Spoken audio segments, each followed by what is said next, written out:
you are. Hi, Mark. I just saw MH on the screen. So, okay, good. We're good to go. Call to order this committee of the whole meeting for the Village of Ashcroft for Monday, November 23rd, 2020. Do I have a motion to adopt the agenda as presented? Councillor Toohey makes the motion. Councillor Anderson seconds. Any errors or omissions on the question? All those in favor? Opposed? Carried. Excuse me. We have one delegation tonight. Urban Systems. We have Mark Hall and Dylan Houlihan, who will talk to us about the always riveting Village of Ashcroft Subdivision and Development Services bylaw number 839. Gentlemen, over to you. Well, thank you. There might be rivets in the subdivision development servicing bylaw mentioned, but I can't guarantee that this will be riveting on its own. Okay. But we'll try. Okay. Thanks for having us here, and thanks for allowing us to participate via Zoom or Teams.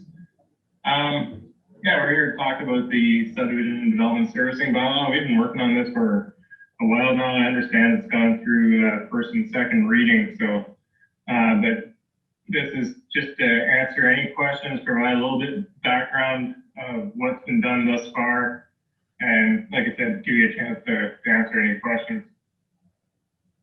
Okay, thank you. Next slide, Joey. Go to the agenda. I think we'll do a refresher on the purpose of the subdivision development servicing bylaw. Quick review of what we've done, how we've gotten to tonight, and go through some of the components of the Ashcroft bylaw as it stands now. And next slide. So what is a subdivision development and development servicing bylaw? It provides direction for new development and subdivision. That's probably the obvious component. Important because it ensures that everyone's on the same page for development, developer and the village in particular. So make sure that there's clarity in that relationship between you from a design perspective, from a role and responsibility perspective. It provides a lot of direction for who's responsible for what and who's responsible for what costs, which is particularly important. And it provides consistency in development approach. That can be at a kind of global level, making sure that subdivisions look somewhat similar. You can even get into the micro level, making sure that you're using the same types of equipment or products in your development areas. Particularly important when you go to actually maintain some of this infrastructure. You don't want things that are all different and you have to try to source parts or pumps or whatever you might have to implement. It identifies levels of service for new developments, so what you expect in terms of sidewalks, lighting, where you put the power, those kinds of things, parking, on-street parking. So we identify levels of service for those new development areas, and so we want to make sure that it's consistent with the direction that was provided in the official community plan. And so it's a good process to have this come after they work on the official community plan at a tangible level that provides direction for things such as water infrastructure, sanitary sewers, stormwater, roads, lighting, landscaping, a few other things. Any questions? No, thank you. Can you hear me all right? Yep. Okay. Next slide, please. Why is a subdivision development servicing bylaw important? Well, your last subdivision bylaw was from the 1980s, and a lot of best practices have changed. I like to think that the subdivision bylaw is one of your most important bylaws because it really makes sure that development happens in a way that's consistent with the values of the village as espoused in the official community plan. I think it's also pretty important because you end up owning infrastructure that a developer installs or develops or constructs. So they want to make sure they're doing it right. And the subdivision development servicing bylaw is one piece of making sure that developers are doing this right. Provides more certainty for developers, so people coming to town, they want that certainty. If they're going to develop land in the village of Ashcroft, they want to know what the village's processes are. So sometimes people will look at some of these regulations and they think that they're onerous or they're difficult for developers. But good developers will want to see something like this in place as it helps them out. Likewise, it provides for a more efficient process. So if everything is spelled out fairly clearly and there's not as much ambiguity, it can just be a more efficient process. If you have something in place that says you either comply or you don't comply and it's easy to navigate, that just makes it easier for the developer, and the developer doesn't incur as much cost to develop something that they're trying to hit a mark that's hard to achieve when they don't know what the village is looking for. So we want to make sure that we're providing clarity, and we want to make sure we're providing efficiency and effectiveness in this process. Like I've been saying, it helps with the implementation of the official community plan, and a subdivision development servicing bylaw has the potential to impact the development style of the community, the cost for development, and the long-term operations and maintenance of new infrastructure resulting from development. Like I said, you end up owning stuff that wasn't built by you. So you want to make sure it gets built right as part of this process. And so the bylaw can help quite a bit in that regard.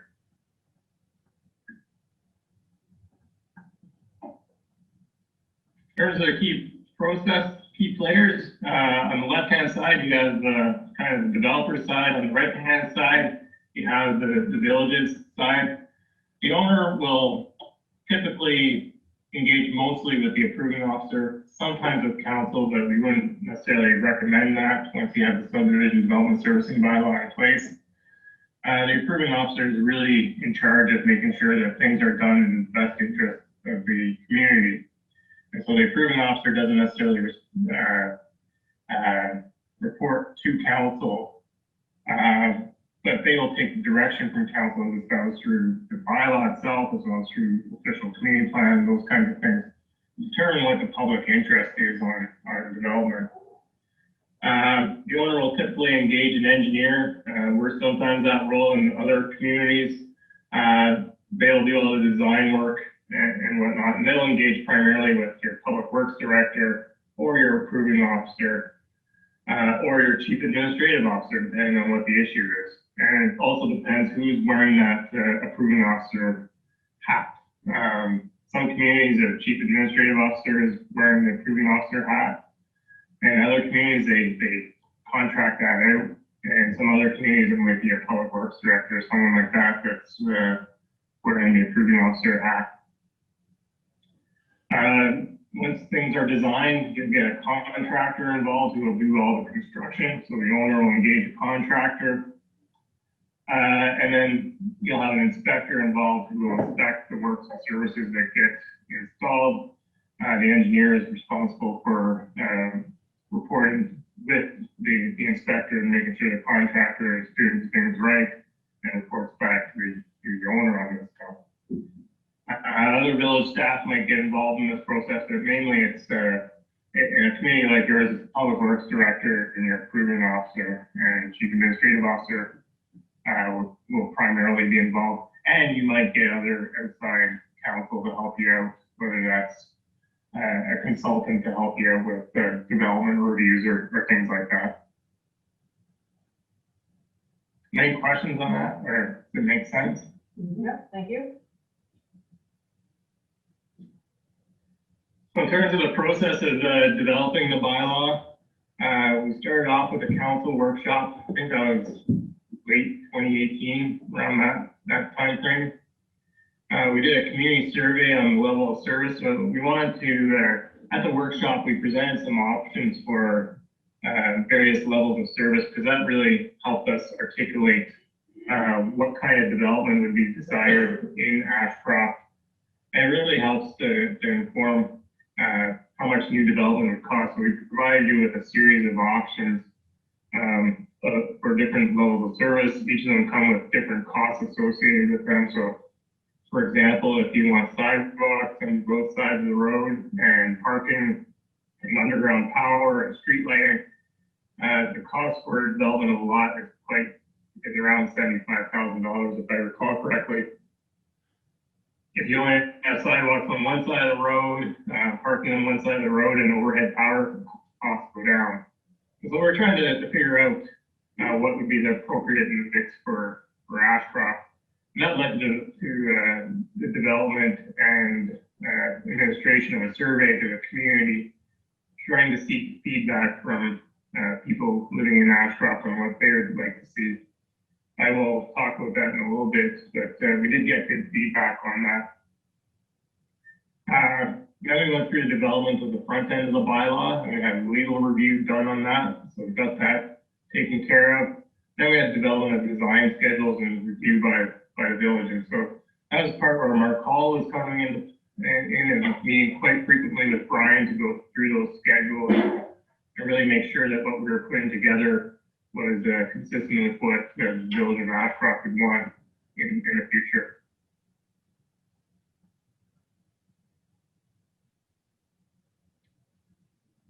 Next slide. Just questions. No. So in terms of the components of the bylaw, there's the front end document that we call it. That's the real regulatory aspect of the bylaw. It goes through a lot of issues of who is roles and responsibilities and things like that. There's a levels of service that feeds into the works and services requirements. And so that's how you want to design your new subdivisions and what kind of levels of service the village expects. And then there's the design standards and design schedules that go into detail on how will water be provided in new subdivisions and development, how will sanitary sewer be provided, lighting requirements, those kinds of things.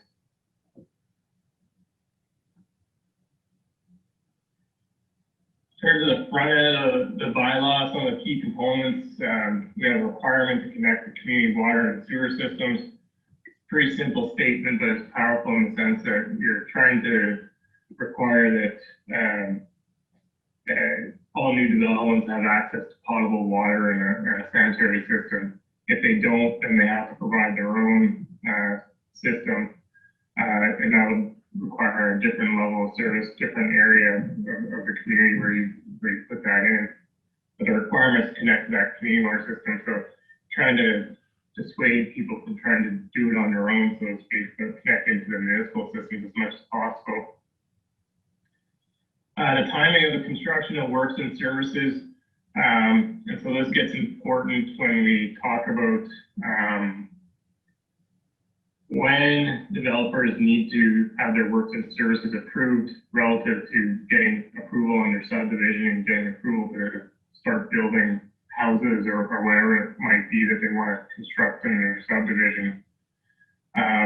It's important because from a developer's perspective, it can really impact their cash flow moving forward if they have to put in all their works and services before they can actually start selling lots and getting the building permits to start building homes or whatever they're trying to build. And so that feeds into requirements for fees and security. The village wants to make sure that they're not allowing a development to go ahead without the assurance that the development can be complete from the perspective of all the works and services, so your water, sanitary, roads, and whatnot. So the bylaw comments on how much security needs to be provided. So the owner will have to provide a cost estimate for building everything in the right of way, and then they have to provide a security in the form of a bond or credit line or something to that effect that will allow the village to dip into that if they go bankrupt or they stop work on the project, so you don't end up with a half-finished project. There's process for approvals and transfer of infrastructure from the private sector to the municipal government. So what process does the village have to go through to make sure that what they're seeing designed and constructed is approved by the village? And what's the time frame for transferring that from private ownership to municipal ownership? Also important is the definition of roles and responsibilities, who reports to who's responsible for different components of the bylaw. Like I mentioned earlier, that can be the CAO, that can be the approving officer, different roles and responsibilities in that regard. And so that's spelled out within the bylaw. Maintenance period and security. So how much security do you want to hold back after the developer gets everything done? Usually there's a 1 or 2 year maintenance period, which requires that if something goes awry in that development, the developer is still on the hook. So say there's an issue with the paving and it doesn't go right the first time, you can require that the developer go back in there and fix any issues. And you'll have security on that. So usually it's around 10 or 15% of the overall cost of the development. Then we have enforcement mechanisms identified in there. Any questions on that? No, thank you. So like I said, there's different approaches to getting a development to approval. A common approach is to allow the developer to design the works and services and then take a security on that works and service, on the cost of those works and services for the installation. And then that can allow, so it's a provisional approval based on the design.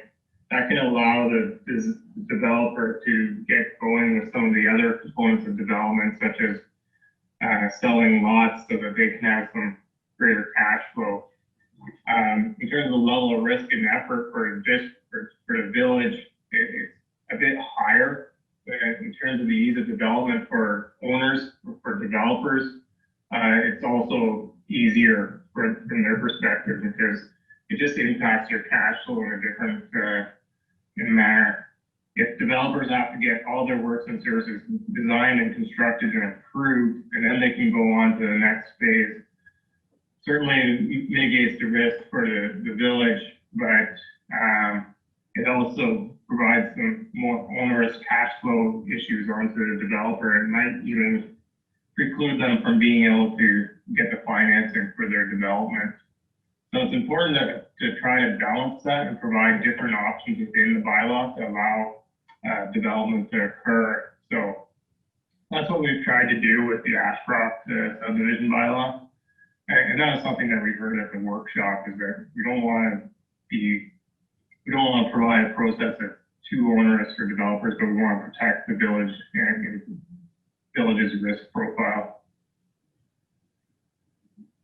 So I think, Dylan, what you're saying is that, excuse me, the developer can provide a bond. So that's basically an insurance policy that they purchase and have the village as the beneficiary in the event that they don't stand up and complete the work that they promised, right? Exactly. Yeah. Yeah. So just from a developer's perspective, I think it's just a smoother process. I think for a lot of municipalities and their druthers, they would go with option 2 and get everything built first before they approve subdivision and approve building permits for new buildings, but that makes it challenging for the developers for sure. Any questions? No.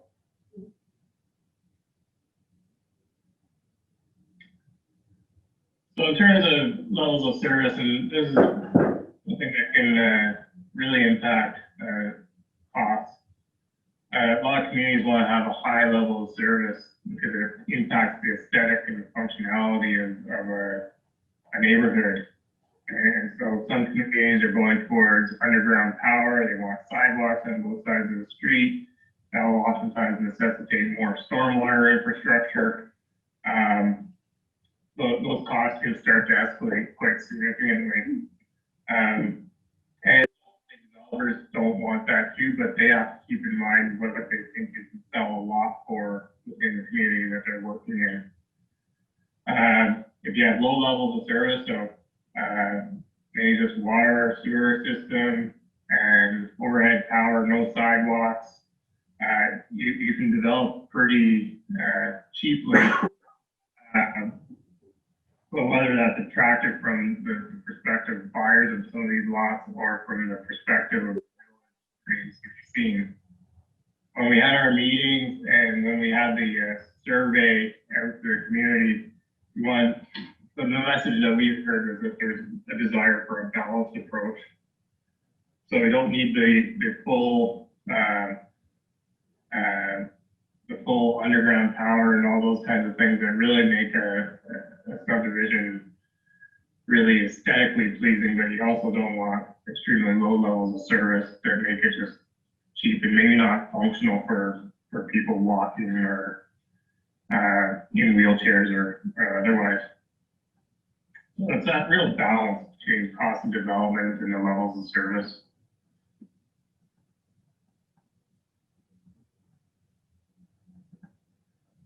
Any questions?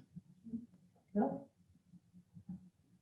As you're probably aware, there's currently little variation in levels of service in Ashcroft. Most places don't have sidewalks. Some areas have stormwater management while others don't. Yeah, 16-meter right of way in some areas, 20-meter right of way in other areas where the actual functionality of the roads and whatnot don't differ too much, with the exception of maybe some of your streets allow more on-street parking than others. Not a ton of sidewalks outside of the downtown area. So that's something important to consider in terms of what's there now and what you want to be in new development in the future.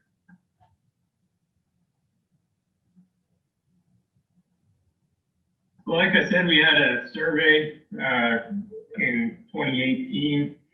We had about 103 respondents, when I remember, and they said that they want a moderate level of service. They want sidewalks, they want parking on street, but they're all right with overhead power. And overhead power can be a pretty significant cost savings. So from the perspective of the developer, so this seemed to be the one that kind of balanced out all the objectives of people living in the community.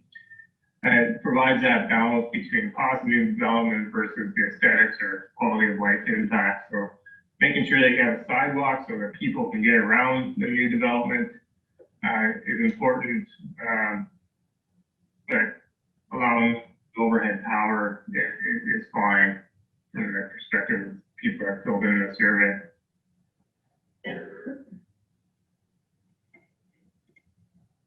So this just gives you an idea of what that might look like. We have on the left-hand side a little cross section that shows what the development might look like in a cost per lot, which in 2019 dollars was $55,000. On the right side is just a picture of what that kind of looks like in profile. This is in Kamloops, so. Any questions? No.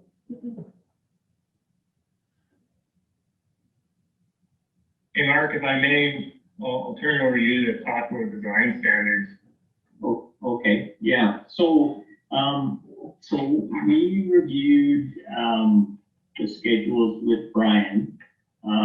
We started off with some basic examples of what other communities had used. We looked at it, we reviewed what was included in the 1980s version of the bylaw, and basically went over everything and to determine what yes, both from components, from how you design the system, what standards are we used for installation and that sort of stuff. We kind of went over everything with Brian in fairly good detail. So, if you don't like it, we'll blame Brian. No, just kidding.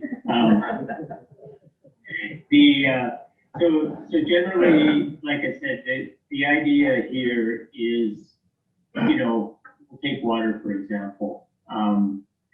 A developer has to look at their property, determine how many homes, what flow rates are required, make sure that all the hydrants are in the right place, make sure they have all the valves in the ground that will allow the village in the end to control the system and repair the system, make sure they put the right components in the ground that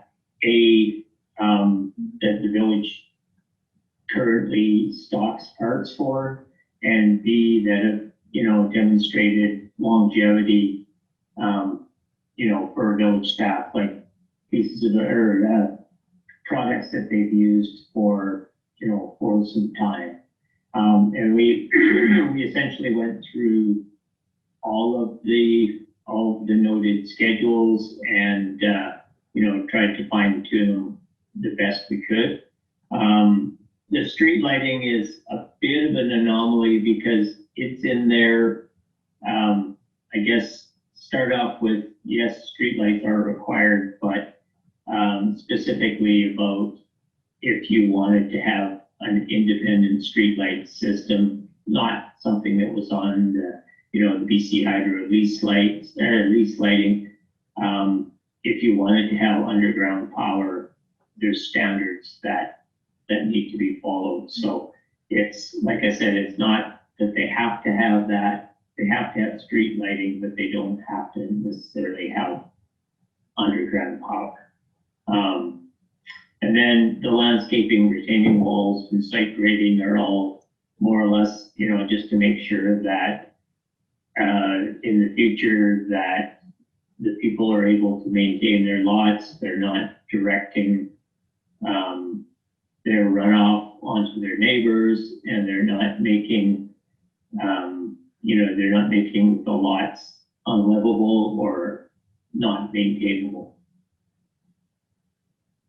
I think that is about it. I don't know, does anybody else have any questions on that? No, thank you. No. Thank you. Yeah, I think the only other thing I want to say here is on the last one, the standards for submission. I know even from recent submissions to the village, this really speaks to what the owner of the property has to provide the village for review. In other words, you don't want them to come in with the back of a napkin and say, here, this is what we want to build. They want to be able to demonstrate to the approving officer or director of public works what they want to build, so that everybody has an understanding of that. Okay, that's it. I guess I can talk about this too. So other elements, as we spoke before, making sure that the components they put in are components that the village use. With the approved products list, we reviewed that again with the village and made sure that the items we listed are in fact products that the village typically uses. Software programs, this is a little bit more high level, but just to make sure that the developer doesn't present something to you that that causes you to have to go out and buy a special program just to review their conclusions. The supplementary detailed drawings with the part of this bylaw, we used master municipal construction documents as a basis for the specifications. They also have a list of detailed drawings showing things like how do you install a fire hydrant, or how do you install a catch basin, or that type of thing. We did review the standard, the MMCD standards, and then we augmented this with some specific details made in Ashcroft construction. And same with the specifications, some that didn't make sense within MCD, we added clarification on that, so that the developer's contractor has to build everything in, I guess, good condition and follow the rules of the trade, I guess.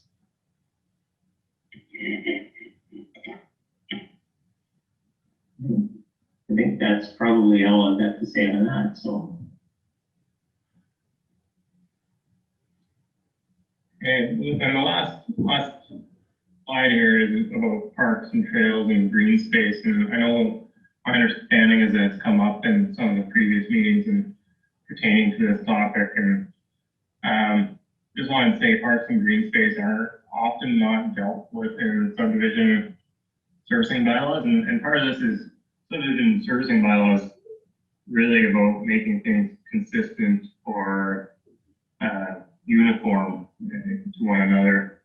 And oftentimes you want parks and green space to be unique places. And so it's not necessarily the best place to deal with some of those issues.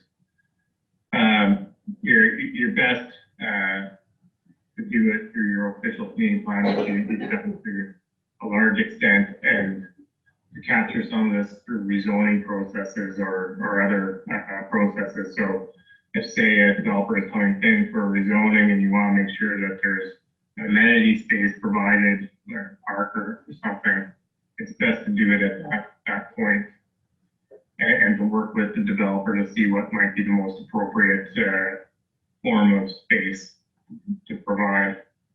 The OCP does provide guidance on these issues, requiring the payment of cash in lieu of parkland while prioritizing maintaining existing parkland. I know when we developed the OCP, and maybe some of this has changed, there's real desire not to necessarily take on new park spaces, but rather accentuate the park spaces that you already have.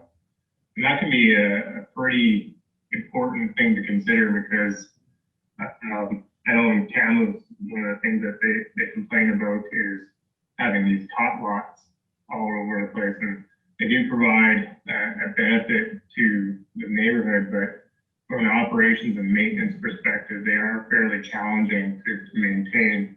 They do cost quite a bit of money to do so. So it's something to consider. The OCP also talks about requiring trails, pathways, and or sidewalks to be incorporated within the design of new subdivisions. So it does provide that guidance. And that's reflected in the subdivision servicing bylaw, where it says concrete walkways shall be provided for access through the subdivision, schools, playgrounds, shopping centers, etc., through discretion of the approving officer. So that's where this is kind of an example where the OCP works in tandem with subdivision bylaws.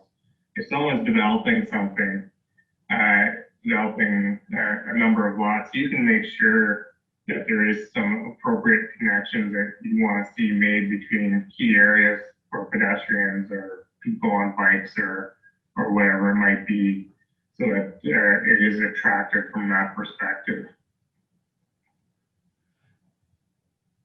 Does that make sense? Or Dylan, when you talk about tot lots, do you mean those little sort of standalone green spaces with a couple of pieces of playground equipment? yeah, exactly. Okay. That often look like they're marooned. Maroon? Or stranded in the middle of. Yeah. No. They kind of pop out at you in unexpected places, and that's just a legacy of some of these subdivisions. Right. Yeah, there's certainly an amenity to them, particularly if there's not a major park nearby. But their actual usefulness for people other than a bit of playground equipment is questionable. And I think in Kamloops, their experience is that some of these places don't get used very often at all. Mm-hmm. And so it's like, well, why are we keeping this off if it's not being used? Some of them get used quite frequently. So Yeah, I think in a community like Ashcroft where everything's relatively close, regardless of where you live, you want to question whether you get a lot of value out of having that new park space versus you're allowed I think it's 4% cash in lieu of park space. That's not an insignificant chunk of money that could be directed to your existing park space for new equipment or where it might be. Okay, thank you. Anyone else have any? No? I guess just finally, sorry, this is the last slide. The next step is, the subdivision bylaws. Danielle has forwarded some of those on to us, and so we'll make those, and then I guess it's adoption for you guys. And then we talked about doing a development procedures manual. And so what that would do is provide more guidance for developers or direction for developers on the various components of development, whether that's applying for a development permit area guideline, applying for a development permit, or applying for a rezoning or a variance or subdivision or those kinds of things. So it's all spelled out and provides guidance for staff, for council, and for developers on how to navigate the Ashcroft processes. Sort of a one-stop shop for developers. Yeah, and some communities distill that into brochures that can be handed out. So you have at your front counters, like someone's like, oh, I'm interested in getting the development permit. You hand out the brochure to them and say, this is how you do it. And it's really about facilitating better dialogue between the village and the developer too, right? So lays out those processes. So it's more process oriented than say the bylaws themselves, which speak to the regulations. And so it's like, we want you to come in at this stage to go through your development so that you're not doing everything that's required in the subdivision bylaw without first informing the village. You don't want people coming in with a complete set of drawings the first time they interact with you. Great. Okay. Thank you. Does anyone have any questions, comments for Dylan and Mark? No? Pretty straightforward, okay. Okay. All right, well, in that case, thank you very much, gentlemen. Thank you. Time to go have birthday cake. Time to go have what? Birthday cake. Oh, joy. Your birthday? Yeah. This is the second time in 4 years I've had to present the Village of Ashcroft on my birthday. Well, see, if you'd come in, we would have been able to have cake. What's that? We would have been able to have cake if you'd actually been here. Yeah, the last time Michelle made me a cupcake. There you go. Well, happy birthday. Happy birthday. Happy birthday. Well, thanks for your time tonight, and thanks for inviting us, and I hope this all made sense for you and helps you get through this process. Okay, well, thank you for your help with the process. It's been a very interesting journey. Great. Okay. Thanks. Hey, everybody. Have a good night. Night. Night. Good night.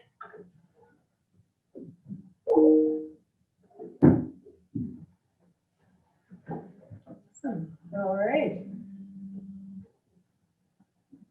Does anyone, they're gone now, so it's too late if you have any questions. Okay, so we move on to item 5. Do we have no discussion items? We have no bylaws for discussion. We have nothing else to do except terminate this committee of the whole meeting. Do I have a seconder for that? Councilor Davenport, all those in favor? Opposed?